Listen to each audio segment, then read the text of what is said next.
ஜெய் சீதாராம். அனைவருக்கும் வணக்கம். அடியேனின் ஜோதிட குருமார்களை வணங்கி இன்றைய பஞ்சாங்கம். விஸ்வாவசு தமிழ் வருடம் தட்சிணாயன புண்ணிய காலம் சரத்ருது கார்த்திகை மாதம் 11ஆம் தேதி வியாழக்கிழமை 27/11/2025. சூரிய உதயம் காலை 6:14. சூரியஸ்தமனம் மாலை 5:39. இது கடலூர் மற்றும் தென்னார்காடு மாவட்டத்திற்குரியது. இன்றைய திதி வளர்பிறை சப்தமி இரவு 8:30 வரை, பின்பு அஷ்டமி. நட்சத்திரம் அவிட்டம் இரவு 10:57 வரை, பின்பு சதயம். யோகம் துருவம் காலை 9:22 வரை, பின்பு வியாகாதம். கரணம் கரசை காலை 8:12, பின்பு வணிசை கரணம் இரவு 8:03, பின்பு பத்திரை கரணம்.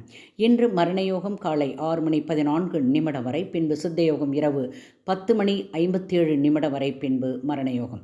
சந்திராஷ்டம நட்சத்திரம் புனர்பூசம் இரவு 10:57 வரை, பின்பு பூசம். வாழ்க வளமுடன். நன்றி.